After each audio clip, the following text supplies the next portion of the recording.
Well, that's it. It is the middle of the month and we can start thinking about sowing our seeds, but we're not going to go mad because it's incredibly cold. So I'm actually going to switch things up a little bit and delay some of the seeds that I would normally sow now. So for example, the second sowing of clary sage and cynoglossum, they don't like cold, damp conditions and they're not as hardy as some of the other plants. So I am not going to sow them this week. I'm going to keep an eye on the weather and then I'll let you know when I'm going to sow mine. I just think for the sake of a couple of weeks, it's really not going to make any difference to flowering time, and the plants, they're going to struggle in this cold temperatures. The plants that we did in the autumn, that's not so bad because they're already plants, but seedlings, well, they can suffer from damping off. So I'm going to hold my horses on my clary sage and my cynoglossum. My poppies, I still haven't done mine yet, which is naughty. So I'm going to do those today. So we need to get a wriggle on if we want them to get good vegetative growth before they are pushed to flowering.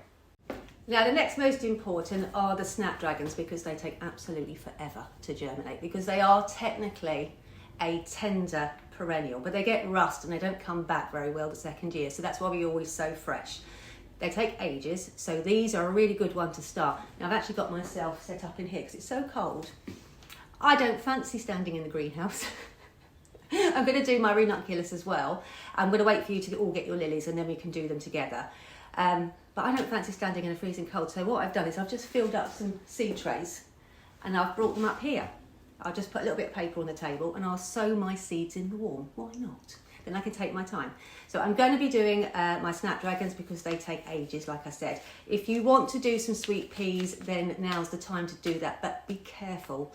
Sweet peas have got a really long stem, and especially if you forget about them and they get a bit leggy, that stem's really sensitive to the cold. So if you move them straight outside, then what can happen is you can come down and find that that stem has just collapsed on you. It's just folded in half and collapsed because the cold has got into the stem and it's frozen and shattered the cells, and then there's no coming back from that. The stem will just collapse and you'll lose your plant. So you need to make sure that you transition them slowly to the greenhouse, daytimes only if it's cold, and then if we have a lift in the temperatures, then definitely take advantage of that. And I am going to wait for a lift in the temperatures before I attempt my perennial sweet peas, because there is no rush.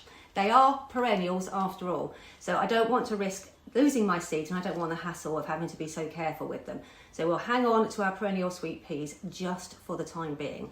So you've got your poppies, you've got your snapdragons, you've got your sweet peas, and then you can also do your agrostemma now. Let's bring you over to the table so you can see my seeds. So here's my agrostemma and my poppies. So I'm going to do those right now. Now, if you want to, you can also do your melope. So if you haven't got loads of seeds, and melope is one of the few that you are growing along with us, then by all means you can start them. But I'm going to probably do mine next week. And I will also do my scabious next week, because we've got enough going on with all of those snapdragons. Clary sage and the cynoglossum, we're going to leave those to one side. The stocks we are also leaving for the time being because they grow so incredibly quickly. And you've also got to be careful with the colour change stocks. So I've got my stocks here. I never sow my stocks this early because they are like racehorses. And if you are not ready to put them in the garden when they are ready and you leave them in their trays too long, they will bolt, which means that they will just put up a flower spike no matter what size they are, and then you'll have the most pathetic stock you've ever seen. So they need to be sown, and then they need to be planted in the garden as soon as they are ready, not when you're ready. And the other thing with the colour change stocks is you put them in the greenhouse in the cold, because that makes the leaves change colour. And when they go slightly lighter, a lighter green, the opposite to what you would think, that signifies it's a double. If the greenhouse is too cold, they will not stop changing colour, and they will get lighter and lighter and lighter and lighter until you have got lemon leaves. So we'll wait until it's a bit warmer for those.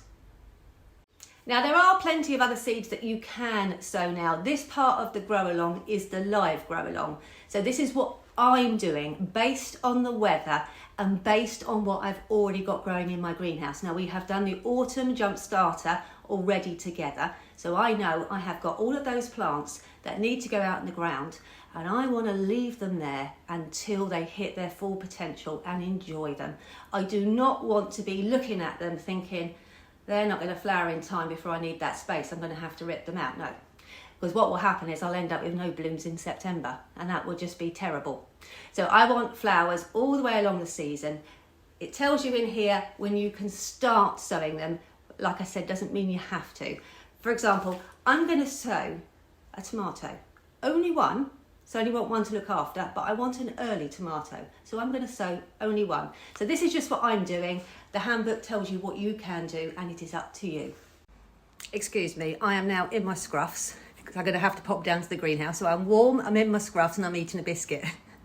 But Neil said some of you got some questions about whether we're germinating the seeds in the greenhouse or indoors. No, indoors, all indoors, and then we transition them to the greenhouse slowly.